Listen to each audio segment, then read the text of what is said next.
So let's work with inequalities. Okay, so it says the following properties are true for any real numbers a, b, and c. So this is basically saying, well, first let's look at this. Comparison property. The aka trichotomy property says either blank, blank, or blank. So this is basically saying that if I have any number, let's say the number is 2, there exists a number that 2 is larger than. For instance, 1. 2 is larger than 1. Or I can also have, for any number 2, there exists a number that 2 is smaller than 3. Or there's also a number that 2 is equal to, which is 2, which is always true. There's always something that's going to be larger, there's always something that can be smaller, and there's always something that can be equal. So that being said, when we talk and say that with variables, I could say a can be larger than a number, a can be smaller than a number, or a can be equal to a number. Let's talk about the transitive property. Number 1, it says if a is less than b and b is less than c, then a is less than c. Put numbers into that. What's a number where 2 is less than 3, 3 is less than 4, therefore 2 is less than 4. And you should remember the transitive property from segments and angles. Number 2 is if a is greater than b and b is greater than c, then a is greater than c. Next, addition and subtraction properties. These you should be familiar with the most. So if I have any two numbers, a and b, and a is larger than b, so for instance, 3 is larger than 2. If I add anything to a and b, the left side will still always be larger than the right side. For instance, let's add 1 to each side. Isn't 4 still larger than 3? Okay, so that can be used for addition and subtraction. If a was originally larger than b, then if you add something to both sides or you subtract something to both sides, you're still, this side is still going to be larger than this side. And also if a is smaller than b, if you add something to both sides or subtract something from both sides, the left side is still going to be less than the right. Okay, let's continue with multiplication and division. This is the only time it changes. First of all, we have if c is greater than 0. Well, that means c is all real numbers except the negative numbers. So let's put this into perspective conceptually. So a is less than b. So let's say 4. 4 is less than, let's say, 6. If I multiply both sides of this inequality by a positive number, it will always stay true. So that says that if c is greater than 0 and a is less than b, then any number that you multiply by a and b, the inequality will still be true. And any number that you divide by, as long as it's positive, the inequality will still hold true. Same thing applies if A was larger than B. If A is larger than B, it's still going to be larger. And if A is larger than B, it's still going to be larger if you divide by C. Here's where it changes. Let's take the two same numbers. 4 is less than 6. If I multiply both sides of my inequality by a negative number, C is less than 0. Multiply by -1. If I multiply by -1, I get -4 is less than -6. But -4 isn't less than 6. On a number line, if this was 0, 1, 2, 3, 4, it would be -4, 5, 6. 6 is less than -4. So what happens is you have to switch the sign. Anytime you multiply by a negative number, you are also taking the inverse of the inequality.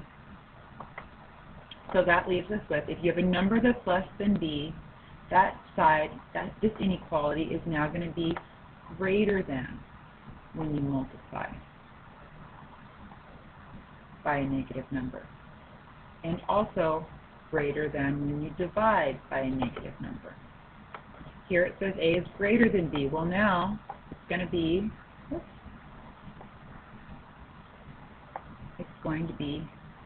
less than.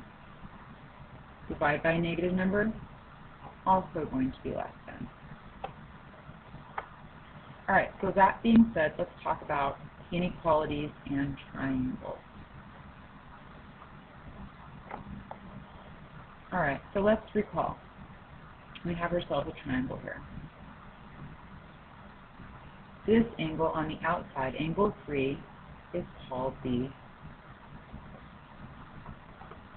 exterior angle. And these angles on the inside, away from, this is the adjacent angle right here, away from that angle, the other two are called the remote interior angles. Those letters need to be a little bit smaller, so I'm just going to change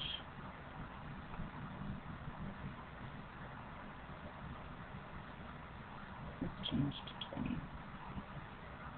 Okay, so recall the measure of an exterior angle is equal to the sum of the remote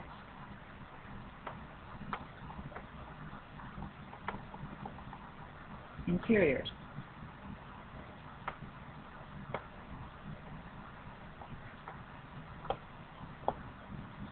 So that says that this angle, angle 3,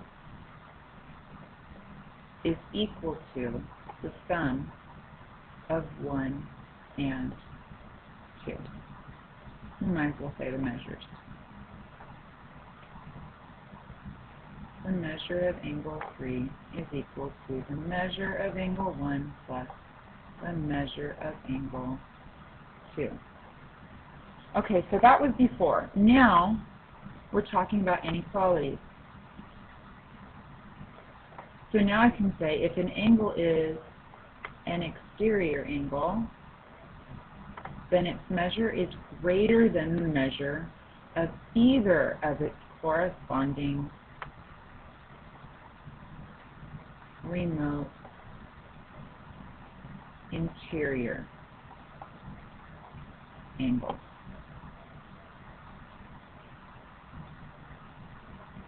Which sounds confusing, but if you think about it, if 3 is equal to both of these added together, then wouldn't it make sense that 3 has to be larger than 1 and 3 has to be larger than 2?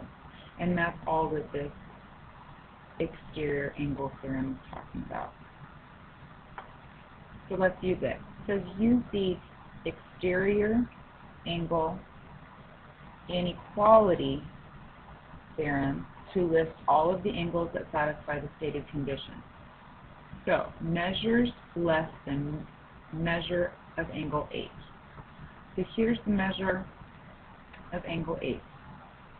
Angle 8 is an exterior angle of, let's highlight,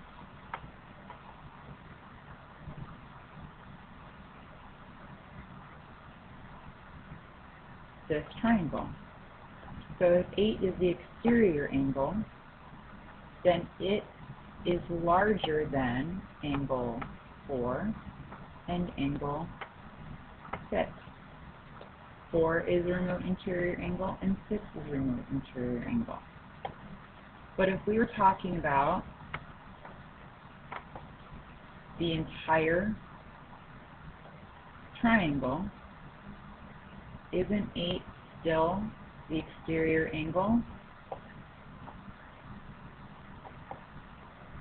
So 8 is also larger than 2, if we were to pretend like, let's say for instance, you can't really see this line.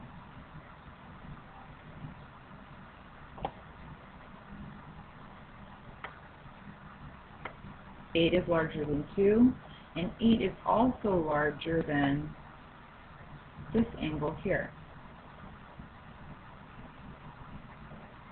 But that angle is not 7. That angle is 7 and 6 added together. So angle 7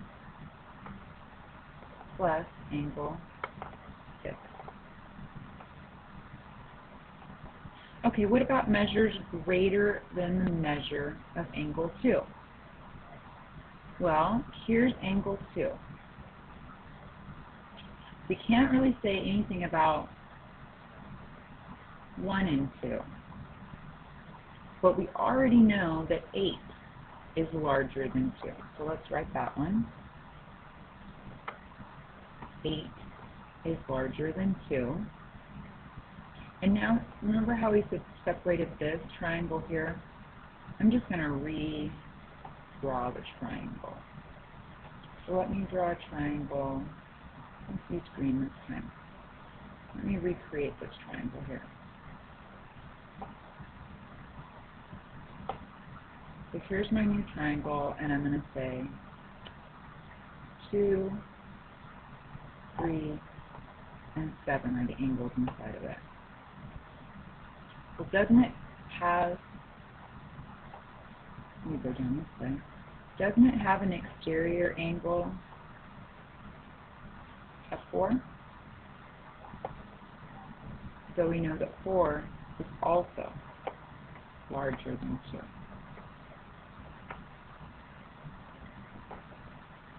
Okay, let's look at this. If one side of a triangle is longer than the other side of a triangle, so here's one side of a triangle. Let me use my highlighter for this. Here's one side of a triangle. If one side of a triangle is longer than the other side,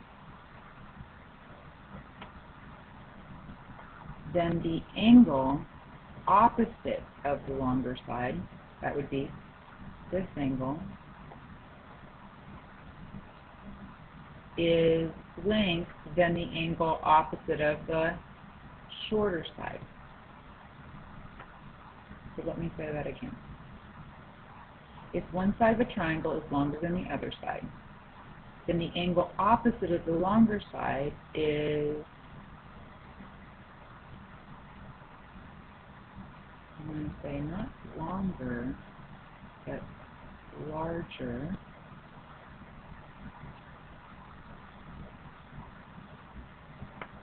The angle is larger than the angle opposite the side of the shorter side. And saying it is a lot more difficult than drawing it. Okay, so let's look at that in converse. If one angle of a triangle is larger than the other angle, so this time I'm saying this angle is larger than this angle.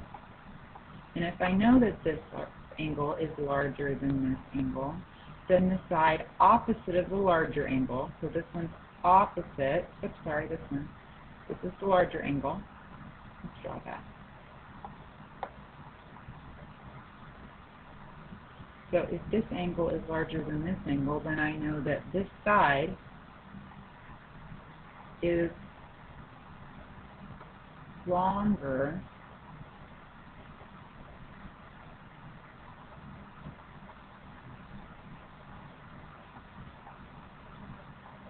than the side opposite of the shorter angle. So this is best explained within a problem. So determine the relationship between the measures of the given angles. So let's get the highlighter out and start looking at these angles. Angle ADB would be ADB. And DBA.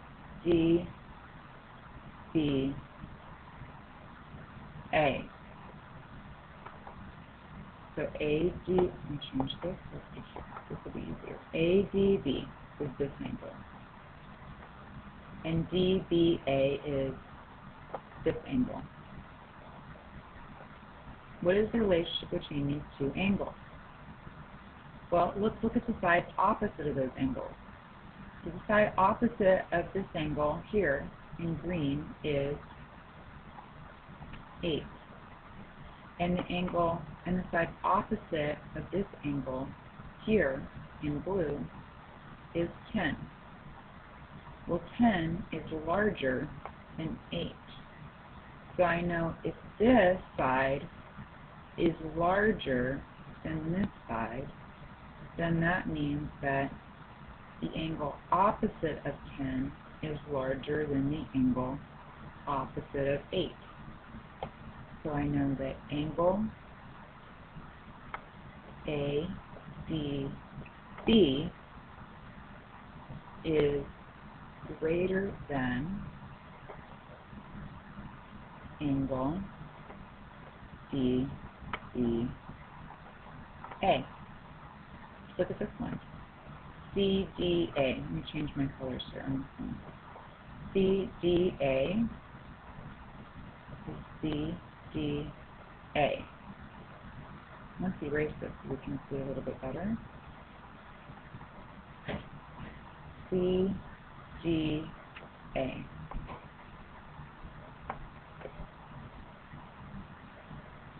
And angle CBA is CEA. That would be this angle here.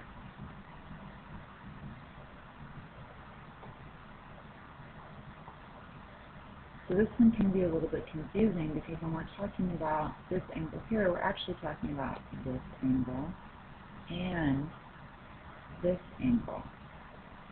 And over here, we're talking about this angle and this angle here.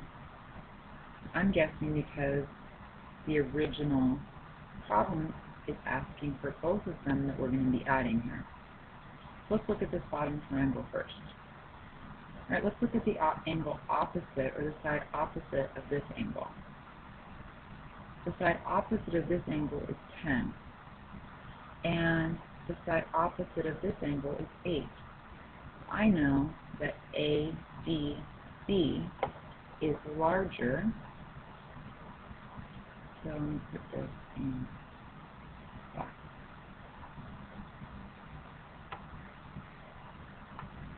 ADB is larger than ABD.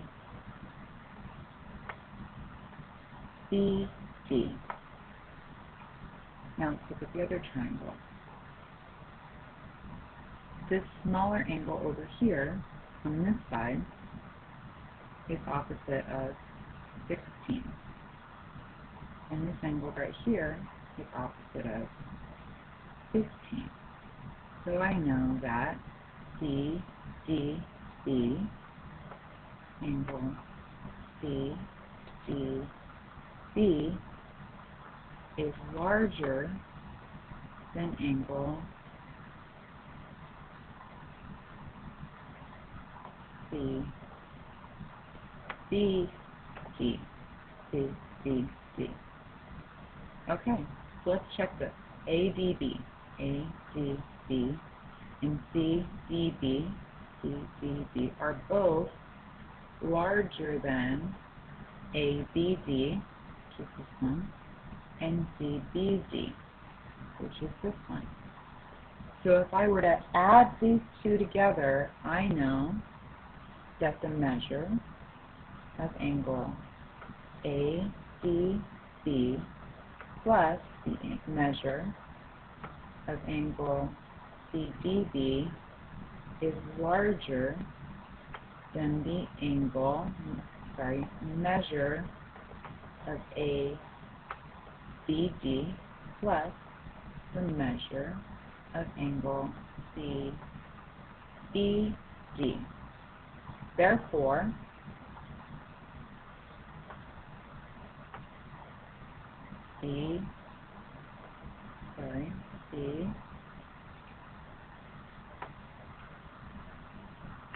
CDA is larger than CBA.